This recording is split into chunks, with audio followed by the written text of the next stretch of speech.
¿Quién se acuerda de lo que hablábamos el viernes? De la unción, ¿cierto? Estábamos hablando acerca de la unción en un hijo de Dios. Entonces hoy vamos a continuar con el tema que empezamos el viernes. El viernes hablábamos acerca de la Pascua. ¿Sí se acuerdan que hablábamos acerca de la representación de la Pascua? Que el día de la Pascua fue el día que el Señor Jesucristo fue crucificado. Sabemos que por la palabra que el Señor Jesucristo fue crucificado y resucitó a los ¿cuántos días después? Al tercer día, ¿cierto? O sea, tradicionalmente se conoce, creo que hay un eco, hermano, como un vacío, como un sonido. El de Angélica, el micrófono de Angélica de pronto. Tradicionalmente se conoce, amén, que Él murió el día viernes, amén. Nosotros tradicionalmente lo conocemos de esa forma. Quiere decir que si contamos el viernes, el sábado y el domingo, es el día que resucitó, ¿cierto? Por eso como cuerpo de nuestro Señor Jesucristo nos reunimos hoy, el día domingo, amén. Ocurre algo peculiar en las fiestas de Israel. Decíamos que la Pascua empieza el día que el Señor Jesucristo murió, que ofrecieron el Cordero. Pero también dice en Levítico que el pueblo de Israel debía contar desde el día de la Pascua, llegar hasta ese sábado y el primer día de esa semana, es decir, el día domingo, cuando el Señor Jesucristo resucitó, debían ofrecerle a Dios una fiesta. Y esa fiesta en el pueblo de Israel se llama Bikurim, la fiesta de Bikurim. Son las primicias de la cebada. Las primicias porque iba a empezar el cultivo de cebada. Quiere decir que como son las primicias para Dios, así el Señor Jesucristo fue la primicia de la resurrección. Él es el primero de todos nosotros. Él resucitó de primeras empezando la cabeza de los hijos de Dios y después venimos nosotros, toda la cosecha. 50 días después de 49 más 1, ellos deben contar 49 días y cuando llegan al día 49 cuentan un día más, es decir, el día 50. Y este día 50 ellos celebran también una fiesta para Dios. Y este día, esta fiesta se llama la fiesta del Shavuot, que traducido a nuestro idioma sería la fiesta de las semanas. Ellos han contado 49 días más 1 y en este día ellos celebran dos cosas. Celebran el fin de la siega, acordémonos que celebraron el Bikurim como comienzo de la cebada, ahora celebran el fin del trigo de esa cosecha de la cebada, pero celebran algo muy especial también ese día, 50 días después. ¿Quién sabe qué celebran? También el pueblo de Israel en esta fiesta. Diga, celebran el recibimiento de la ley por Moisés, en manos de Moisés. Amén, en el monte Sinaí. 50 días después Moisés está en el monte Sinaí recibiendo la palabra de Dios y baja con las tablas, esto lo hemos leído en la palabra, pero es algo simbólico este día. ¿Simbólico a qué? A la venida del Espíritu Santo, porque cuando el Señor Jesucristo partió para los cielos, pasaron 50 días y en ese momento viene el derramamiento del Espíritu Santo en la iglesia. O sea que esto quiere decir que la ley del tabernáculo, la ley de Moisés, fue dada como sombra del Espíritu Santo en nosotros. Si nosotros miramos en Jeremías, dice: en aquellos días, dice Jehová, haré un pacto nuevo con la casa de Israel y con la casa de Judá. Y este pacto no fue como mi pueblo, porque ellos invalidaron mi pacto aunque le fui a ellos como esposo. Este es el pacto con la que haré con la casa de Israel. En aquellos días les daré mi ley en su mente y la escribiré en sus corazones. Este es el cumplimiento de este pasaje. Este es el cumplimiento de cuando el Señor hablaba a través del profeta Jeremías, porque ahora nos da la ley en nuestra mente cuando la estudiamos, está quedando memorizada en nuestra mente, pero aparte de eso, en nosotros está el Espíritu Santo que se encarga ¿de qué? De que esa palabra que quedó en la mente sea vivificada en nuestros corazones. Esta es la gloria de Dios manifiesta a los hombres, amén. Entonces continuamos con el tema que veníamos hablando acerca de la unción. Veíamos 5 o 6 puntos hace 2 días y en este momento vamos a continuar hablando acerca de la unción. La unción sigue y se manifiesta en personas fieles y sinceras de corazón. Cuando hablamos de la unción, cuando hablamos del poder de Dios, estamos hablando que Él sigue y se manifiesta en personas que tienen un corazón recto delante de Él. Un corazón digno para el Señor. La palabra nos enseña en 1 de Juan, capítulo 2, versículos 19 al 21, leo la palabra en el nombre de nuestro Señor Jesucristo. Salieron de nosotros, pero no eran de nosotros, porque si hubiesen sido de nosotros, habrían permanecido con nosotros. Pero salieron para que se manifestase que no todos son de nosotros. Pero vosotros tenéis la unción del santo y conocéis todas las cosas. Acá vemos que aparece esta preciosa palabra, ¿cierto? La unción. Pero vosotros tenéis la unción del santo y conocéis todas las cosas. Si nosotros miramos en otra traducción, en la Nueva Traducción Viviente, acá cuando dice vosotros tenéis la unción, dice Espíritu Santo. O sea, ¿qué quiere decir? Que hay una relación directa entre la unción y entre el Espíritu Santo. O sea, ¿qué quiere decir? Que donde está el Espíritu Santo hay unción y hay poder. Y esto se confirma en Hechos 2, ¿cierto? Ya conocemos estos pasajes. Vemos como el versículo 19 viene hablando de los que fueron aparentemente cristianos, seguidores de la palabra, pero que volvieron atrás para que se manifestase que no eran de nosotros, para que se manifestase que sus obras, que su corazón aún no pertenecía al Señor Jesucristo, que no era, pero luego continúa diciendo que la unción está en nosotros, haciéndonos entender que los que nos mantiene firmes es la unción de Dios en nosotros, el Espíritu Santo en nosotros. Si nosotros nos podemos mantener firmes en el Señor, si nosotros cada día caminamos en el Señor, es porque el Espíritu Santo a través de su unción está orando en cada uno de nosotros. Él nos revela y nos muestra la verdad. Él nos muestra verdaderamente el camino. Dice, pero vosotros tenéis la unción del Santo y conocéis todas las cosas. Pero dice, vosotros tenéis la unción del Santo y eso como consecuencia nos hace conocer todas las cosas. Ya se apagó. Ah, bueno. Amén. Gloria a Dios. Bueno, estos están sin pilas. De pronto un par de pilas, hermano. Muchas gracias, hermano. Dice, pero otra vez se apagó. Amén, amén. Amén, amén. También está muteado. Bueno, gloria a Dios con este. Dice, pero vosotros tenéis la unción del Santo y conocéis todas las... Pero sí las pilas, por favor. Un par de pilas. Dice, pero vosotros tenéis la unción del Santo y conocéis todas las cosas, dándonos a entender que primeramente tiene que estar el Espíritu Santo en nosotros. ¿Para qué? Para que conozcamos todas las cosas, ¿cierto? O sea que es a través del Espíritu Santo que la palabra de Dios se hace viva en nosotros. Acá creo que hay unas pilas, hermano. De pronto sí. La unción del Espíritu Santo en nosotros es la que nos revela verdaderamente la palabra de Dios. La palabra de Dios se escribió a través de Moisés, bueno, lo primero que conocemos, ¿no? Que es el Pentateuco. Antes de eso ya estaba un libro, el libro de Job. Se desconoce la escritura de ese libro. Se desconoce hace cuántos años fue. O sea, es mucho antes del Pentateuco. Después viene el Pentateuco, después vienen todos los 20 libros del Testamento y vemos que es entregado al pueblo de Israel. Y vemos que ellos empiezan a adorar a Dios, a cumplir todas esas celebraciones, a cumplir todas esas festividades, pero realmente ellos no sabían qué era lo que estaban haciendo. Gracias, hermano. Gracias, hermano. Ellos realmente no entendían qué era lo que estaban celebrando. Ellos aún no entendían, aunque tenían la palabra, 27 libros, muchos profetas que el Señor usaba, ellos no entendían a qué se refería todas estas fiestas y a qué se refería todo esto que estaban ellos adorando y alabando, porque cuando viene el Señor Jesucristo, vemos que ellos mismos decían que crucifícale. O sea, ellos no habían entendido verdaderamente el misterio de la palabra. Y esto es porque el Espíritu Santo aún no estaba en ellos como lo está en nosotros hoy en día. Por eso nosotros, amén, creo que se está cortando. ¿Se escucha como cortado? Bueno, si se escucha cortado me avisan, hermanos, por favor, para la transmisión, amén. Entonces vemos cómo nosotros hoy en día de pronto tomamos un versículo y lo entendemos fácilmente y de pronto en el Nuevo Testamento todo lo entendemos y decimos, pero es que esto es sencillo, ¿cómo el pueblo de Israel no lo iba a entender? Para nosotros aparentemente es sencillo, pero hay algo dentro de nosotros que es lo que nos está mostrando esa palabra y eso es la unción del Espíritu Santo, amén. Así de la misma manera, en el Antiguo Testamento los reyes, profetas y sacerdotes eran ungidos, consagrados para Dios. Vemos que, por ejemplo, cuando iba a consagrar a Saúl, ¿qué hizo el profeta Samuel? Fue y lo ungió. Antes de que el rey David fuera rey, ¿qué pasó con David? Fue el profeta Samuel y lo ungió.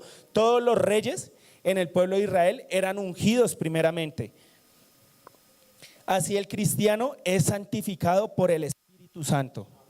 O sea, ¿qué quiere decir? Que cuando Samuel iba y ungía al rey David, eso era sombra del Espíritu Santo ungiéndonos a nosotros. consagrándonos como reyes, como sacerdotes, como nación santa, como pueblo adquirido por Dios. Amén.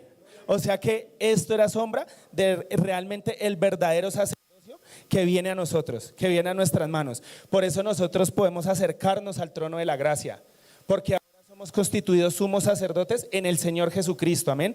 Porque acá hay algo que aclarar y siempre lo digo, trato de decirlo siempre en las prédicas, porque es algo que como hijos de Dios debemos tenerlo claro. Nosotros no estamos junto a Cristo. Cristo no está aquí, yo estoy junto a Él. O Cristo no está aquí, yo estoy detrás de Él. O Cristo no está atrás mío y yo estoy delante de Él. O Cristo no está abajo mío ni está por encima mío. ¿Dónde está Cristo? En nosotros. O sea, ¿qué quiere decir? Que la sustancia, la esencia de Cristo está en nosotros. O sea, ¿qué quiere decir? Que esa esencia de Dios, esa manifestación de Dios en la tierra, vino a vivir en mí. Esto es una poderosa bendición. Yo siempre lo hablo como el agua, ¿cierto? El agua no está junto a la botella, ni fuera de la botella, ni debajo de la botella.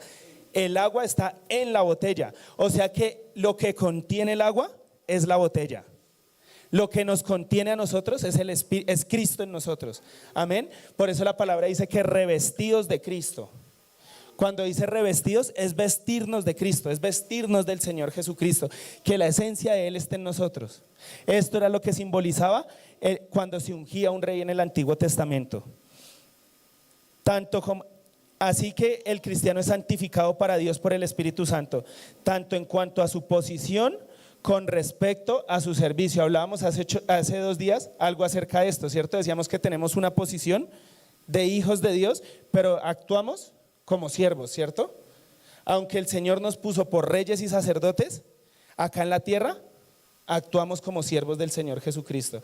Él decía, yo no he venido a servir, a ser servido, sino a servir. Él vino a servir al prójimo, Él vino a mostrarnos el amor al prójimo. Si tenemos una posición espiritual y de servicio, nuestro servicio debe ser genuino. Nuestro servicio, cuando servimos a Dios, debe ser de corazón. Nada por detrás de ese servicio, ningún interés por detrás de ese servicio, sino debe ser un servicio limpio. Así como el agua es limpia, si uno ve el agua y no se la toma porque está de pronto sucia o contaminada, así debemos ser nosotros. Debemos ser limpios como el agua para que pueda ser consumida y sea de gran provecho. Amén. Porque un agua sucia es igual que el agua limpia, ¿cierto? Pero cambia algo, que está contaminada, ¿cierto? Y el agua contaminada no va a servir para nada, de pronto hasta se le llega una bacteria o cualquier cosa y termina la persona en un hospital, ¿cierto? Pero si el agua está limpia y pura, puede ser un agua de gran bendición, ¿cierto? Porque el cuerpo del ser humano es 70% agua.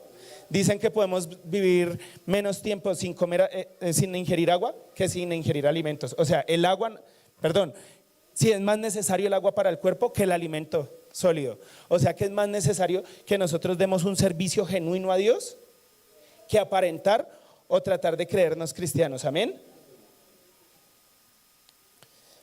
Si tenemos una posición espiritual si tenemos una posición espiritual y de servicio, nuestro servicio debe ser genuino, un servicio íntegro delante de Dios, para que así la unción del Espíritu Santo que está en nosotros nos acompañe en todo momento.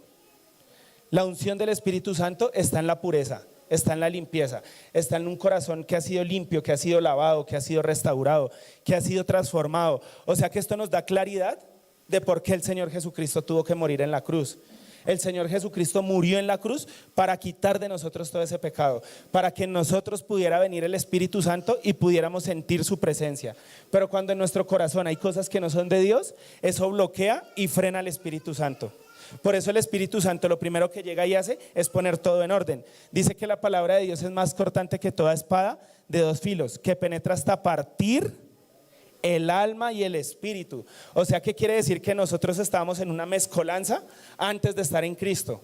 Estábamos en desorden, por eso no sabíamos para dónde íbamos, no sabíamos nada de la vida, a veces no le hallábamos sentido a las cosas, a veces nos sentíamos muertos, a veces no hallábamos nada porque estábamos en desorden. Nuestra casa, nuestra vida estaba en desorden, pero el Espíritu Santo llegó y ordenó.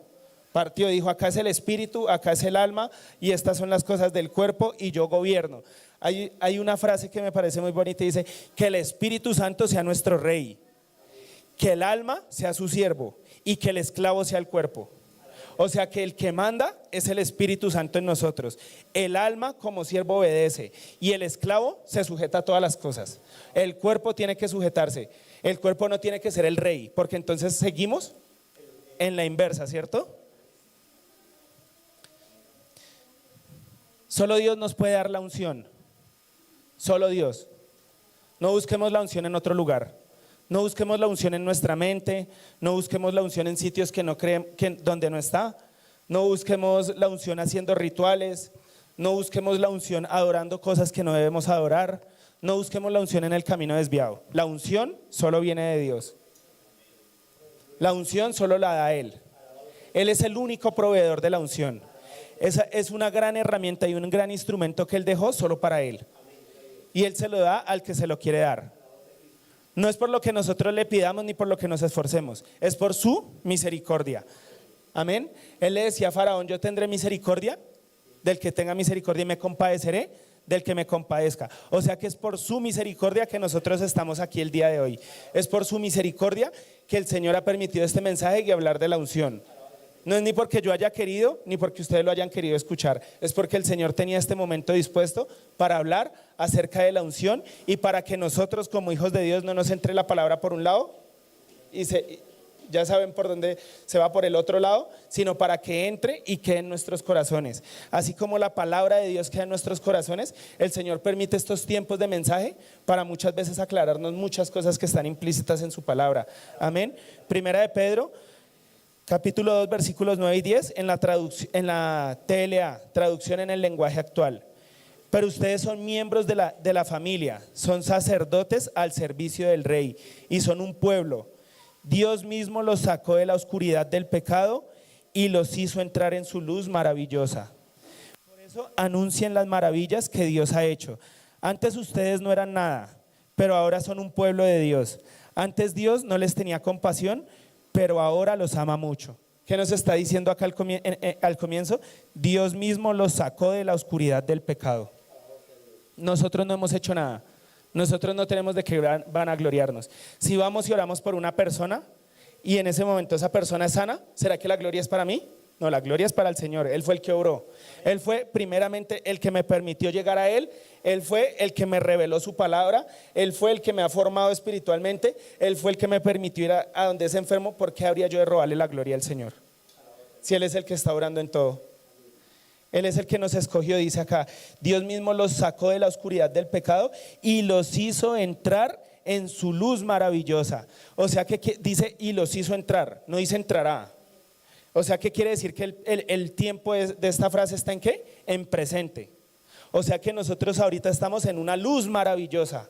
Ahorita estamos nosotros en victoria. Antes ustedes, versículo 10, antes ustedes no eran nada, pero ahora son el pueblo de Dios. Dios es el que nos dio una posición.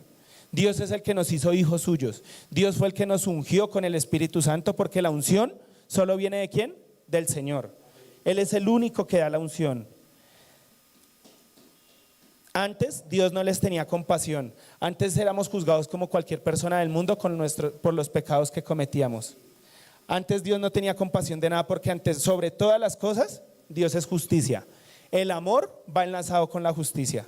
No sé si escucharon hace un tiempo un joven que cometió un delito, por allá en México, no voy a decir qué tipo de delito, y cuando llegó a su casa, el papá había visto unos videos en internet y se dio cuenta que habían mostrado el video del que había cometido ese delito, y cuando llegó el hijo lo reconoció y dijo: o sea que el criminal es mi hijo. ¿Y qué hizo este señor? Porque amaba a su hijo, fue y lo entregó a las autoridades. Fue y lo entregó allá porque amaba a su hijo, porque el amor es justicia. Él no a permitir una injusticia porque él amaba a su hijo. O sea, ¿qué quiere decir? Que el amor va estrechamente enlazado con la justicia. Y dijo después él: si me van a pedir fianza para dejarlo libre, yo no voy a pagar nada, porque así como él fue capaz de ir a cometer pecado, él tiene que ser capaz de ir a pagarlo. Así es Dios con nosotros. Hablamos de un Dios de amor, hablamos de un Dios de misericordia. Dios nos ama, Dios es misericordioso, pero Dios es justo. Nosotros habíamos cometido pecados, cada uno de los que estamos acá. Tal vez yo en primera fila era el que había cometido pecados. Y Dios en su infinita misericordia envió al Señor Jesucristo e hizo justicia. Él dijo: Padre, si es tu voluntad, pasa de mí esta copa, pero que no se haga mi voluntad sino la tuya. Él decía, ahora estoy temeroso, ahora tengo miedo en mi corazón. Dijo, pero si para ¿qué le pediré a Dios? Que me quite esto, pero si para esto he venido.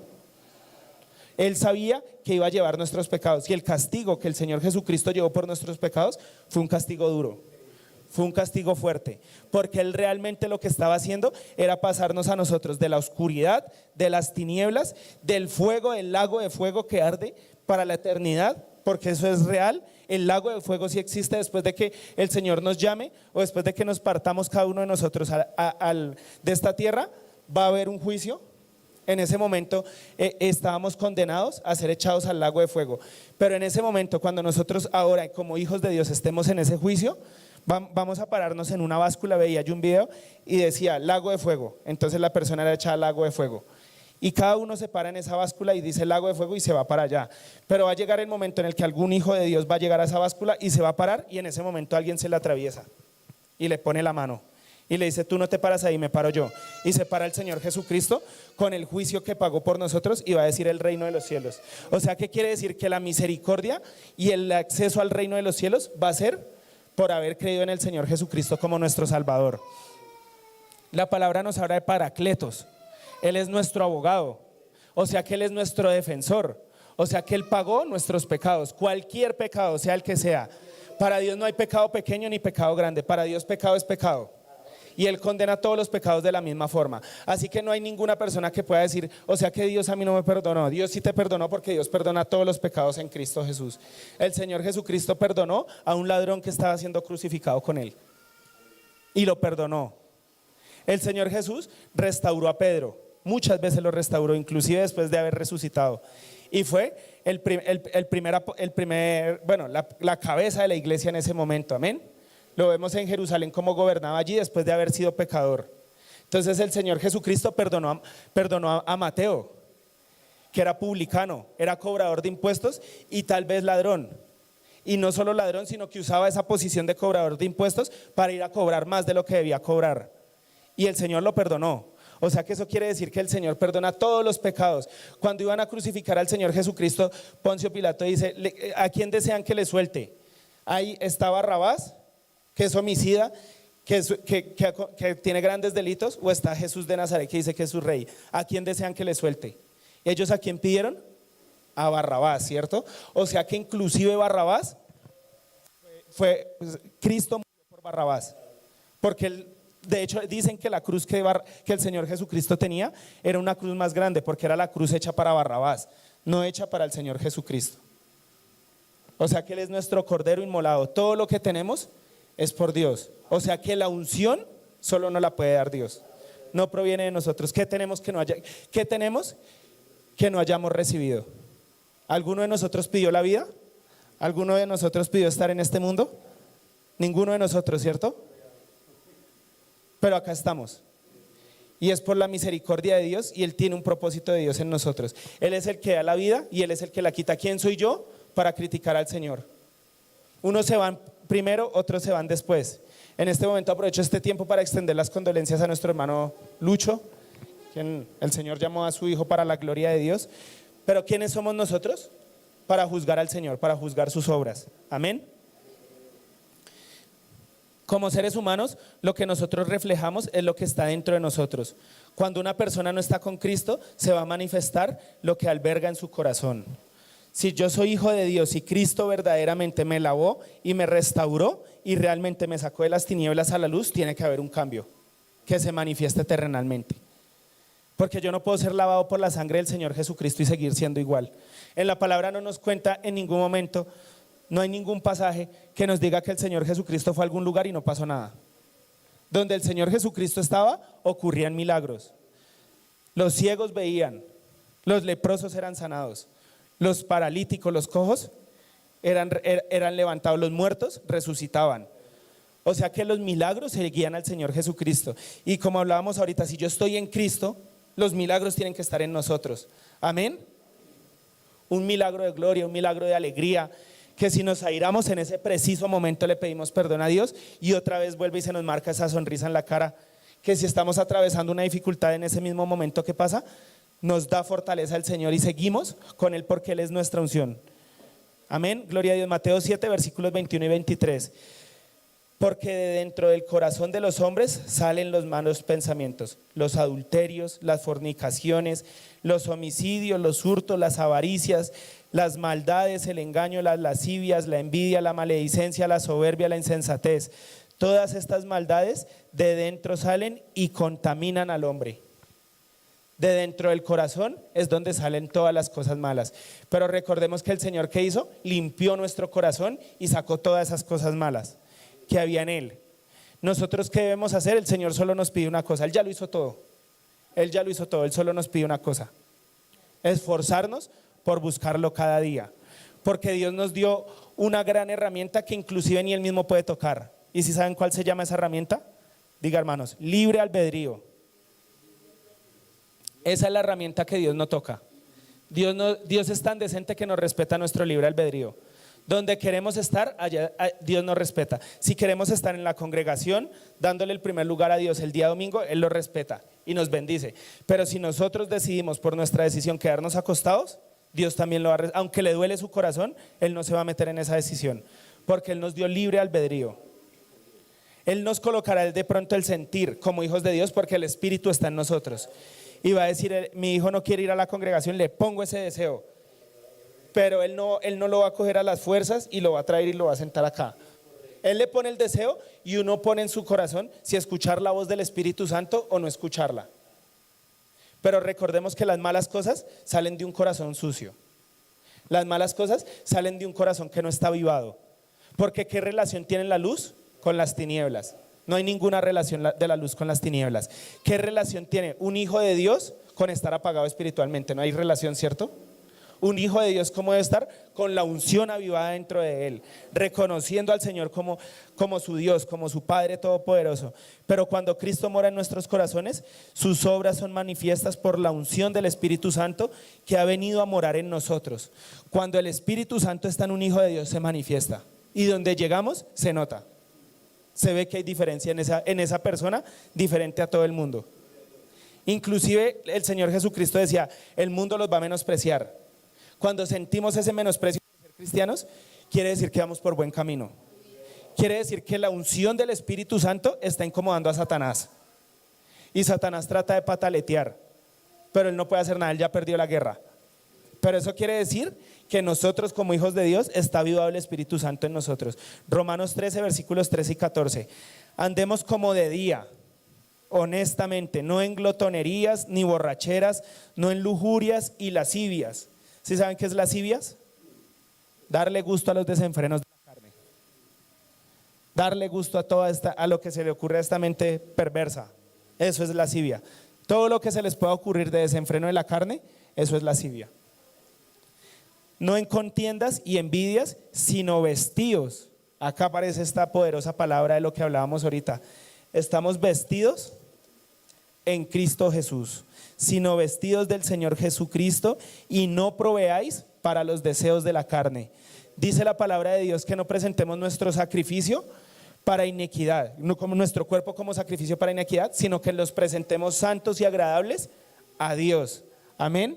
La palabra en Romanos 12:2 también nos enseña que no nos conformemos a este siglo, sino que nos transformemos por medio de la renovación de vuestro entendimiento, para que transformemos nuestra mente a través de la palabra y así podamos entender cuál es la buena voluntad de Dios, agradable y perfecta. Amén.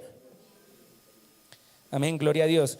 Porque la unción del Espíritu Santo nos guiará a toda la verdad, siempre en el camino de rectitud. La unción, hablábamos hace 2 días, que la unción es la única que nos hace ir por esa senda recta, que el camino es angosto, hay 2 zanjas, pero la unción es la única que nos mantiene alineados.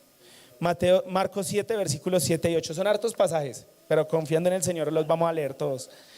Pues en vano me honran, enseñando como doctrinas mandamientos de hombres, porque dejando el mandamiento de Dios os aferráis a la tradición de los hombres, los lavamientos de los jarros y de los vasos de beber, y hacéis otras muchas cosas semejantes a estas. Acá estamos viendo que el pueblo de Israel estaba confundiendo la unción de Dios con la religiosidad. Ellos pensaban que estaban andando muy rectamente delante del Señor, pero ellos estaban envanecidos, estaban enceguecidos. estaban siendo engañados. Ellos estaba tapado su entendimiento, amén.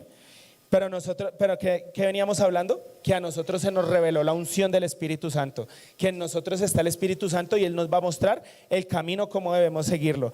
En Salmos 139, versículos 23 y 24, este es un salmo poderoso, es del rey David y nos está hablando en la dispensación de la gracia. Es algo que debemos hacer cada uno de nosotros y vale la pena que lo hagamos. Examíname, oh Dios, y conoce mi corazón. Examíname, oh Dios, y conoce mi corazón. Pruébame y conoce mis pensamientos. Pruébame y conoce mis pensamientos. ¿Qué le está diciendo? Examíname, oh Dios, y conoce mi corazón. O sea que Dios conoce nuestros corazones. Dios nos examina y Él conoce nuestros corazones. Pero ¿por qué el rey David diría pruébame? ¿Quién cree por qué el rey David diría pruébame? Si Dios ya conoce el corazón, ¿por qué el rey David diría pruébame? Para que nosotros nos demos cuenta si estamos en el camino recto o no estamos en el camino recto. Dios ya lo sabe, pero acordémonos lo que hablábamos del libre albedrío. Nuestro libre albedrío debe estar respondiendo a las decisiones del Espíritu Santo. Nuestro libre albedrío debe estar tomando decisiones correctas a la palabra. Y la única forma en la que nosotros podemos saberlo es cuando Dios nos prueba. La única forma de saber que realmente nuestro corazón no está entregado al mundo sino a Dios es cuando de pronto antes una persona era envidiosa y veía de pronto el vecino de su casa que llegaba en una camioneta fina y sentía por dentro de pronto esa envidia y de pronto esas ganas de murmurar y hablar en contra de esa persona. Pero ahora cuando llega Dios y prueba ese corazón que ya ha sido lavado y ha sido restaurado y llega un vecino en esa camioneta, ya no siente nada, en ese momento nosotros mismos nos estamos dando cuenta que nuestro corazón sí está recto a la palabra de Dios, que nuestro corazón sí está conforme a la palabra. Y de pronto sí hemos sido lavados por la palabra del Señor Jesucristo, por el Espíritu Santo en nosotros. Y vemos que llega Él en esa camioneta y sentimos todavía por allá como dentro alguito que no debe estar. Es para que nosotros nos demos cuenta que nos falta avivar el Espíritu Santo. No es para que nos retrocedamos, ni es para que creamos que la palabra es mentira, ni es para que creamos que esto que estamos haciendo es mentira. Es para que nosotros nos demos cuenta que nos está faltando. Es para mostrarnos estas falencias. Así que cuando Él decía pruébame, es muéstrame en que estoy errando.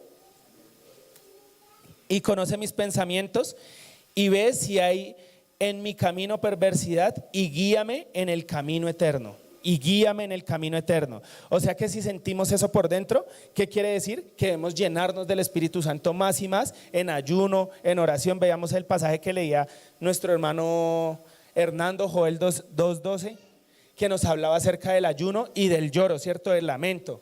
Eso es lo que nosotros debemos hacer cuando aún nosotros nos damos cuenta que estamos en la carne. No quedarnos ahí ni esperar tiempo, ni de pronto volver a congregarnos porque somos pecadores. Y es que allá en la iglesia solo van los santos, allá solo van los que son limpiados, allá solo van los que no cometen pecado. Alce la mano, hermano, el que no cometa pecado.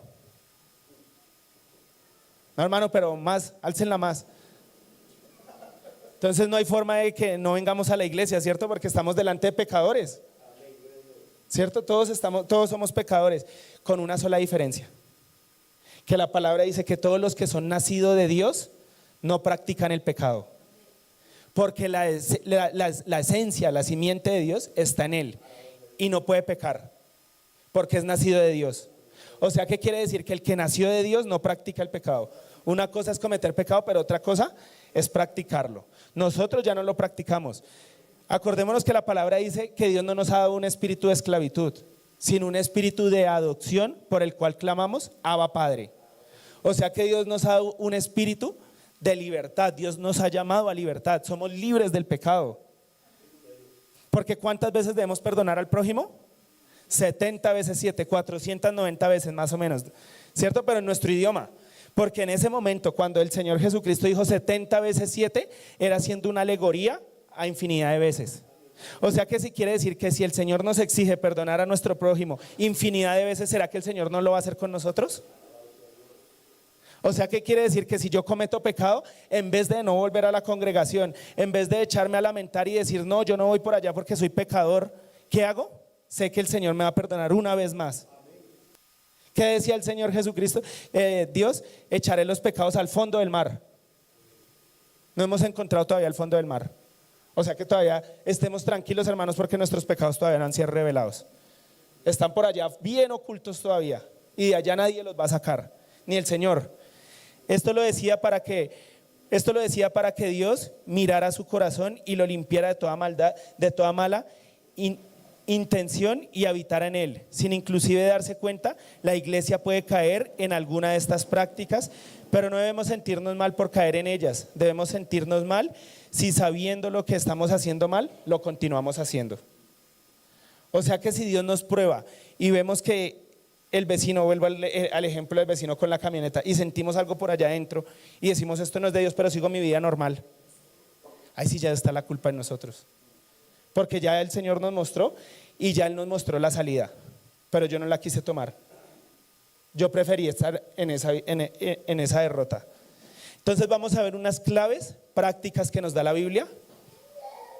Claves de malas prácticas, tratando de volver la palabra superficial y no en la introspección del corazón, que es donde debe estar. La palabra no debe ser superficial.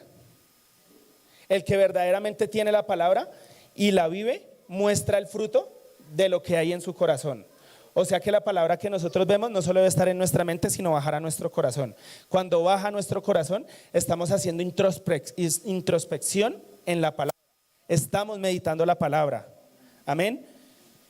Vamos a ver unos principios. Esto es tremendo, es poderoso. La verdad, hasta ayer el Señor me mostró, tenía otras características en el mensaje, pero en oración el Señor me hacía sentir que era esto. Así que si alguno tiene que decir, uy, es que el hermano nos va a dar palo, no, fue el Señor, porque Él me cambió el mensaje a última hora. Yo hasta ayer a las 12 de la tarde del mediodía estaba contento porque ya tenía el mensaje para hoy, y me puse a orar y en ese momento el Señor me hizo sentir otra cosa. Entonces me tocó sentarme otra vez y empezar a estudiar la palabra, y Señor, ¿qué es lo que quieres mostrar? Y me mostraba estas claves que vamos a ver en esta mañana, de lo que no debe caer la iglesia. Amén. Mateo 23 versículos 4. Vamos a estudiar varios pasajes, a verlos rápidamente porque son muchos. Yo voy leyendo y voy dando una claridad de cada pasaje. Porque atan cargas pesadas y difíciles de llevar y las ponen sobre los hombros de los hombres, pero ellos ni con un dedo quieren moverlas. La palabra de Dios no carga, sino que aligera. La palabra de Dios no es una carga, no es un peso que debemos llevar encima. Venir a la congregación, no, ay, qué pereza otra vez madrugar. Debe ser un gozo, debemos deleitarnos. Debemos venir a avivar el espíritu, venimos a avivar nuestra alma. Venimos a alimentarnos espiritualmente, eso es un gozo. Si yo ahorita le dijera a todos, hermanos, no lo vayan es un ejemplo. Si yo les dijera ahorita a todos, vámonos a comer camarones, se ponen contentos, ¿cierto? ¿Cierto? No nos ponemos, ay, este man otra vez con sus camarones, no, ¿cierto? Contentos. Dios nos tiene el mejor plato hoy. Entonces esto es lo que hace la palabra de Dios no carga, sino que aligera. Cumplir la palabra para un hijo de Dios debe ser un deleite. Cuando se nos presenta esa tentación de la camioneta, volviendo al ejemplo, y nosotros no sentimos nada, que debemos decir, gloria a Dios porque se fue eso, gloria a Dios porque ya fui restaurado, y si no se ha ido, entonces gloria a Dios porque debo luchar por eso. Me mostraste en qué estoy fallando, me mostraste qué está frenando de pronto la unción en mí, entonces gloria a Dios por eso, y voy y me arrodillo y reprendo todo eso. Amén. Mateo 23 versículo 5. Antes hacen todas sus obras para ser vistos por los hombres, pues ensanchan sus filacterías y extienden los flecos en sus mantos. Primero vamos a aclarar acá qué es filactería. ¿Qué será la filactería? El pueblo de Israel, no sé si alguno lo ha visto, ellos se enrollan acá unas cosas negras, unas cuerdas negras, y ahí adentro van versículos. ¿Qué dice acá? Que ellos ensanchan sus filacterías. Dentro de esto van pasajes de la Biblia, pasajes claves de Levítico, de Éxodo, de Números. Entonces ellos, ¿qué hacen? La ensanchan para que el pueblo diga, uy, vea, el hermano tiene una filactería gruesísima, o sea, tiene una palabra, o sea, ese es un varón de Dios, ese sí conoce la palabra, ese sí es poderoso. Y extienden los flecos de sus mantos. Ellos, hay una manto, bueno, se me va el nombre, tillit creo que es, y esto se llama el tzitzit. Estos flecos que le cuelgan acá, no sé si los han visto, es como una ruana, sí se podría decir una especie de ruana, es en forma de rectángulo, y en las puntas les cuelgan unas cuerdas. Esos son los flecos. Entonces el pueblo de Israel, ¿qué hace? Los judíos o los rabinos o todas estas personas que conocen mucho la palabra, quieren que esos flecos les extiendan más que a todos, porque quieren ser resaltados, quieren ser embambados, que digan, uy, vea, ese sí es un varón de Dios. Hacer obras para ser vistas por los hombres. Un hijo de Dios no hace obras para ser vistas por los hombres. Mateo 23, versículo 7. Y las salutaciones en las plazas y que los hombres los llamen rabí, rabí, ser nombrados. A ellos cuando uno le dice rabí, ellos se embamban, se crecen, dejan de estar en esta tierra y se van, quién sabe dónde, tal vez superan el tercer cielo mentalmente ellos. Brillar y ser reconocidos por una posición, robando la gloria del Señor y tomándola para sí mismo. Mateo 23, versículos 13. Mas hay de vosotros, escribas y fariseos hipócritas, porque cerráis el reino de los cielos delante de los hombres, pues ni entráis vosotros, ni dejáis entrar a los que están entrando. Nos creemos superiores por el conocimiento de la palabra o el respaldo del Espíritu Santo, condenando y juzgando al prójimo sin mirar nuestras propias falencias. Debemos cuidarnos mucho en este punto. Debemos entender que siempre somos pecadores y que la unción viene solamente de Dios. Que quién soy yo para juzgar, o quién soy yo para criticar a una persona que aparentemente está en la congregación y de pronto cayó. ¿Quién soy yo para ir a juzgarlo? Dice una canción, si alguna vez yo estuve allí, ¿cierto? Yo no soy nadie. Entonces debemos cuidarnos de este punto. Mateo 23, versículos 15. Hay de vosotros, escribas y fariseos hipócritas, porque recorréis mar y tierra para hacer un prosélito, y una vez hecho lo hacéis 2 veces más hijo del infierno que de vosotros. ¿Sí saben qué es un prosélito? Una persona seguidora de Cristo, o seguidora pues de una doctrina. ¿Qué está diciendo ahí? Que recorréis mar y tierra. O sea, ellos andan por todo lado predicando la palabra, tratando de hacer seguidores. Pero ¿qué dice? Que una vez los han hecho, los hacen 2 veces más hijo del infierno.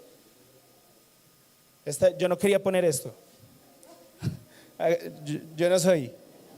Buscando ser renombrados al ganar almas a Cristo, que nuestro nombre brille, y aún peor predicar el evangelio, y aún peor no predicar el evangelio, las buenas nuevas, sino poniendo bloqueos a los avances espirituales, haciendo resaltar el pecado del nuevo creyente en vez del amor de Dios. Cuando llega un nuevo creyente a la congregación, nosotros no debemos hacer así, porque cuando hacemos así, hay 3 dedos apuntándome a mí y uno apuntando hacia allá, y uno está apuntando hacia arriba. O sea que también estamos señalando a Dios. O sea, señalo a Dios, me señalo a mí y un poquito señalo al prójimo. Entonces, ¿qué debemos hacer cuando vemos como congregación, como cuerpo del Señor Jesucristo, que llegó una persona triste, que llegó una persona tatuada, que llegó una persona con piercings, que llegó cualquier cosa que se les pueda ocurrir? ¿Qué debemos hacer como hijos de Dios? Darle amor y mostrarle a esa persona el amor que mora en nuestros corazones. Uno no da de lo que le sobra. ¿Quién da de lo que le falta? Alce la mano el hermano que da de lo que le falta. Ahora alce la mano el hermano que da de lo que le sobra. ¿Cierto? Ninguno de nosotros podemos dar de lo que nos falta. Así que ninguno de nosotros podemos dar amor si nos falta amor. El amor en nosotros debe sobreabundar para poderlo manifestar. Si yo no sobreabundo en amor, ¿cómo voy a darle amor a una persona que llega nueva a la congregación? Debemos tener claridad en que nosotros debemos es amar al prójimo. El Señor Jesucristo se sentaba con fariseos, con publicanos, con mujeres que de pronto no hacían lo correcto. ¿Y qué decían los fariseos? Ese no conoce que, vea, está sentado con fariseos, está sentado con publicanos. Porque el Señor Jesucristo vino a los enfermos, no a los sanos. El Señor Jesucristo nos mandó a nosotros a hacer la labor que Él empezó. Nosotros la debemos continuar. Somos el cuerpo del Señor Jesucristo. El amor de Dios se manifiesta en la iglesia a través de nosotros. Veamos la responsabilidad tan grande que tenemos encima como hijos de Dios. Que si yo me paro acá a dar látigo, no con la palabra ni en la gracia, no estoy dando látigo, es el Señor, vuelvo y digo, pero si yo me paro a predicar religiosidad o a predicar ley acá, realmente lo que estoy haciendo no es sembrando amor en ustedes, sino sembrando ¿qué? Odio y cosas que no deben sembrarse. Hay que cuidarnos en esto, amén. Así no digan amén, así es. Mateo 23, versículo 25. Hay de vosotros, escribas y fariseos hipócritas, porque limpiáis lo de fuera del vaso, y ya se me fue el versículo, porque limpiáis lo de fuera del vaso y del plato, pero por dentro estáis llenos de robo y de injusticia. Complemento este versículo con otro pasaje, Mateo 15, perdón, versículos 8 y 9. Este pueblo de labios me honra, mas su corazón está lejos de mí, pues en vano me honran, enseñando como doctrinas mandamientos de hombres. Debemos cuidarnos de toda esta religiosidad y de todo este tipo de cosas que al Señor no le agradan. Porque hablábamos hace 2 días que el Señor, ¿qué iba a hacer en Bogotá? ¿Quién dijo esa palabra? Que yo decía, esta palabra viene de parte de Dios, ¿no se acuerdan? Que hablábamos de un avivamiento, hablábamos de que se iba a avivar nuestra nación. ¿Cuántos hemos orado porque haya un avivamiento en nuestra tierra? Amén, ¿cierto? Pero vean, hermanos, y des en cuenta lo siguiente, que lo difícil no es que ocurra un avivamiento. Lo difícil, ¿sí saben qué es? Mantenerlo. La iglesia debe estar en un constante avivamiento. Un avivamiento no debe ser como los que han ocurrido, que de pronto ocurre 1, 2, 3 años y se acabó el avivamiento. Un avivamiento debe ser constante, debe ser íntegro, debe mantenerse por las generaciones.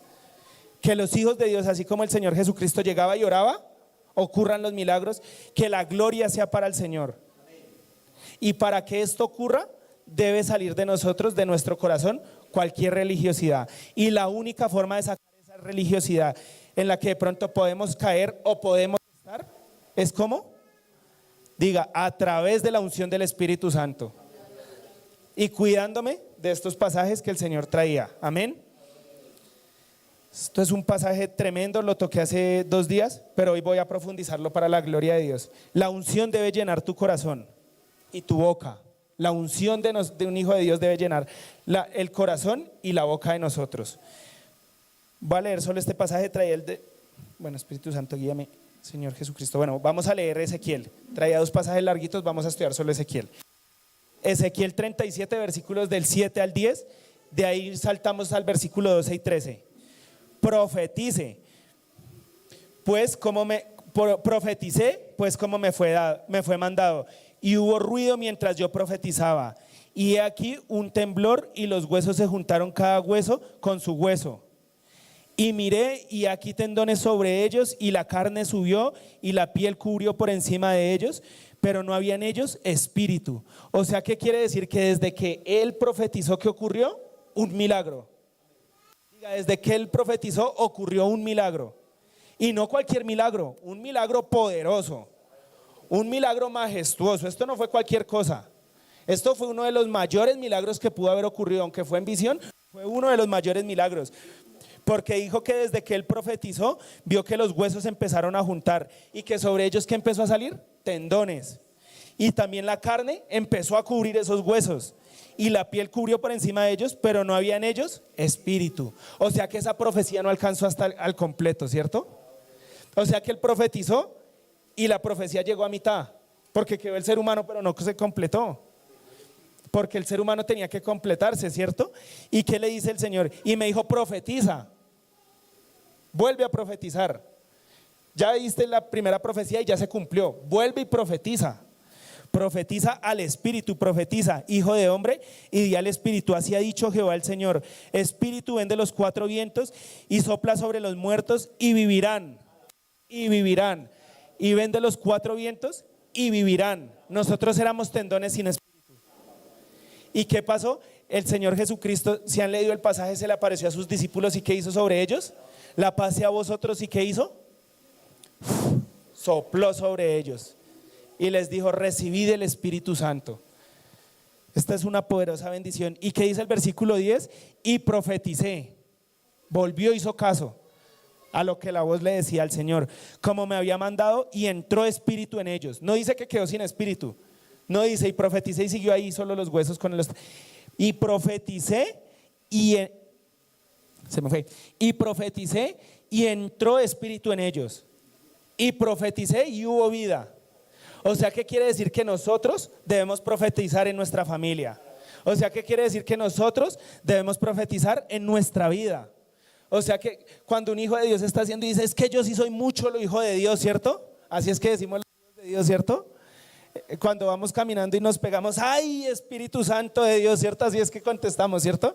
Estamos profetizando la bendición de Dios en nosotros, ¿cierto? Cuando vamos manejando y alguien nos cierra y nos dice unas cuantas par de bendiciones, nosotros le decimos, y que el Señor te continúe, te bendiga, ¿cierto? Amén, porque estamos profetizando, estamos mirando el poder de nuestra palabra. Estamos mirando ese poder que tenemos nosotros como hijos de Dios, ¿cierto?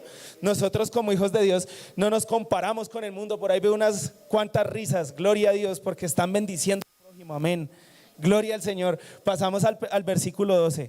Por tanto profetiza, vuelve otra vez y aparece la palabra profetiza. Y diles, así ha dicho Jehová el Señor, y ya se perdió otra vez. Por tanto profetiza y diles, así ha dicho Jehová el Señor, he aquí yo abro vuestros sepulcros, pueblo mío, y os haré subir de vuestras sepulturas y os traeré a tierra de Israel. El siguiente versículo, hermano, por favor. Y sabréis que yo soy Jehová cuando abra vuestros sepulcros y os saque de vuestras sepulturas, pueblo mío. O sea que estamos viendo cómo realmente la profecía en un hijo de Dios se cumple y se manifiesta. Estamos viendo cómo cuando el Señor Jesucristo profetizaba, ocurrían milagros. Estamos viendo cuando el Señor Jesucristo iba y le decía a Pedro que él estaba pescando allí peces, y que le decía, te haré pescador ¿de qué? ¿Y cómo nos cuenta la Biblia que terminó Pedro? ¿Cómo terminó Pedro?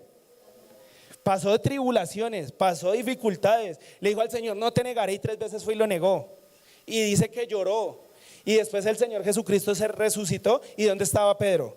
Allá otra vez pescando peces.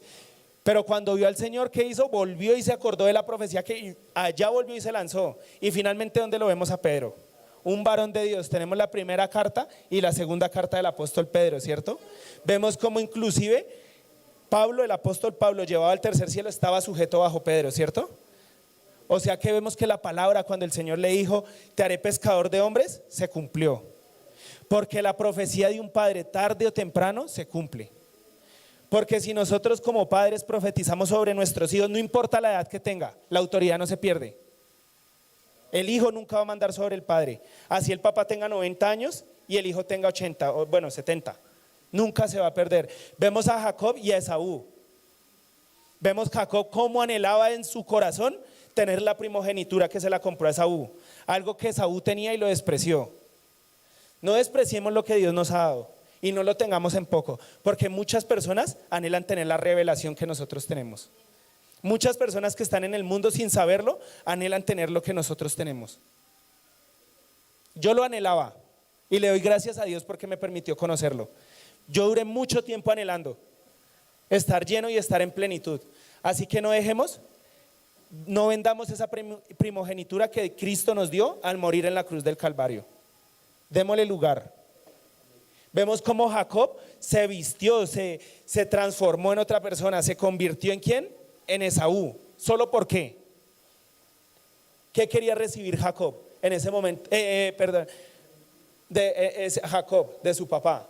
¿Qué quería recibir? La bendición. La primogenitura ya se la había quitado a Esaú. ¿Qué era lo que él quería recibir? La bendición de su papá. Y cuando su papá lo bendijo, Isaac, ¿estoy bien? Isaac, el papá de Jacob, cuando Isaac bendijo a Jacob y se dio cuenta que no era, ¿qué dijo? Ya no se la puedo quitar. Ya profeticé. Ya salió esa palabra de mi boca y profeticé. Profetizó sobre su hijo. Porque la profecía se cumple. Como hijos de Dios debemos saber qué es lo que estamos profetizando hacia nuestro país. Como hijos de Dios debemos saber qué es lo que estamos profetizando en nuestra casa. Como hijos de Dios debemos saber qué es lo que estamos lanzando de nuestra boca. Porque dice en Santiago 3 que el poder de la palabra es como una llama que enciende un bosque. Dice en Santiago 3 también que los grandes barcos, vemos el Titanic, vemos esos grandes barcos gigantescos, son manejados por un simple timón. Algo diminuto y chiquito. Así es nuestra lengua. Así es el poder que sale de nuestra boca. ¿Qué estamos poniendo en nuestra boca? Y como hijos de Dios, ¿qué estoy profetizando? Porque la palabra se cumple. Y la palabra en boca de un hijo de Dios se cumple. ¿Qué dijo el Señor cuando iba a hacer al hombre? Por allá en Génesis 2. Hagamos al hombre a la imagen de quién. ¿Y Dios con qué creó los cielos y la tierra? ¿Con qué creó la luz? ¿Cómo dice la palabra? Dijo Dios, profetizó, sea la luz. ¿Y qué nos dice en Juan 1:14? Y aquel verbo fue hecho carne. El verbo se hizo carne. Y yo estoy en la palabra, yo estoy en el verbo porque el verbo es Cristo. O sea, ¿qué quiere decir? Que lo que yo hago, lo que yo hablo, el verbo se hizo carne, el verbo se materializó en la tierra. Porque Dios ya lo había profetizado. El verbo se hizo carne, o sea que lo que yo hablo se materializa. Sea bueno o sea malo. Eso es lo difícil. Que lo que yo profetizo, sea bueno o sea malo, se cumple. Porque está saliendo de la boca de un hijo de Dios. Antes Dios le hablaba a su pueblo, qué pena que me extienda en este punto, falta el último, Dios mío, Señor Jesús, pero es necesario hablarlo. Antes un profeta era usado por Dios y hablaba a su pueblo. Y esas palabras eran enviadas por Dios. Hoy en día los profetas somos cada uno de nosotros. Porque cuando nos paramos acá, yo acá en este preciso instante estoy profetizando. Porque estoy hablando de parte del Señor. Ninguno de ustedes ve que el micrófono está acá flotando, ¿cierto? Acá hay un hijo de Dios hablando a través del micrófono. O sea que estoy profetizando. Debemos tener cuidado que estamos profetizando. ¿Cómo se siente?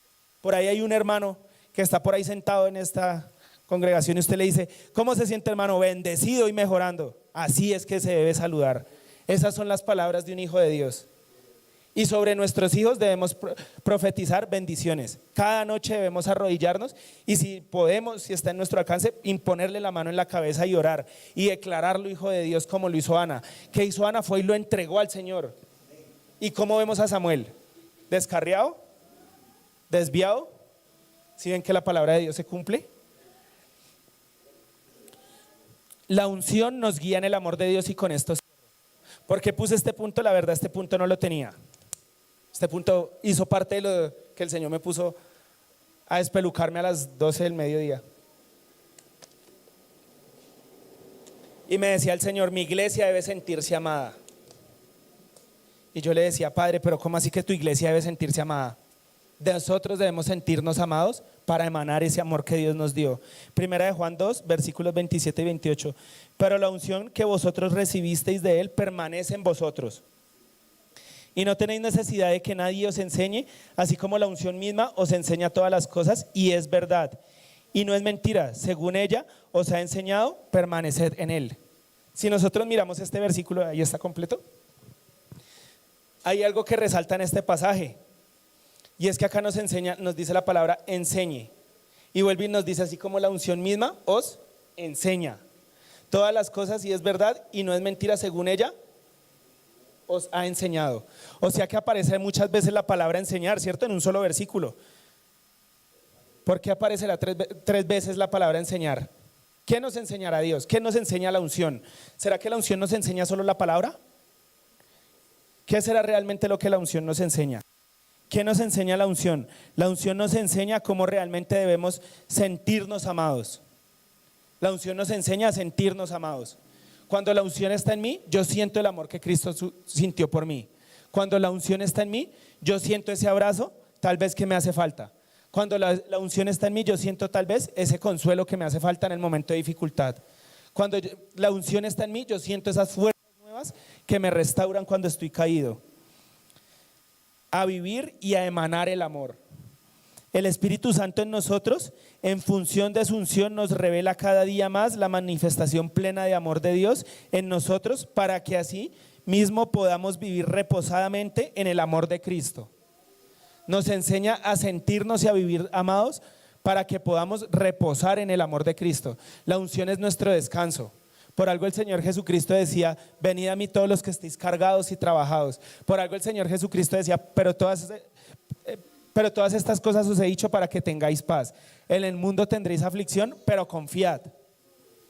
Pero confiad en la unción. Yo he vencido al mundo, el Señor venció al mundo y nos lo revela a través de esa unción. El mundo y las personas están sedientas de ver la manifestación de amor de Dios y la única forma en la cual la pueden llegar a ver es en nosotros, en los hijos de Dios guiados y llenos de la unción del Espíritu Santo manifestada en nosotros. La única forma en la que Dios puede manifestarse al mundo es a través de su iglesia, es a través de nosotros. Por eso nosotros debemos estar capacitados para mostrar y reflejar ese amor de Dios. Y cierro con este pasaje. Primera de Juan 3:18, hijitos míos, no améis de palabra ni de lengua, sino en qué, sino en hecho y en verdad.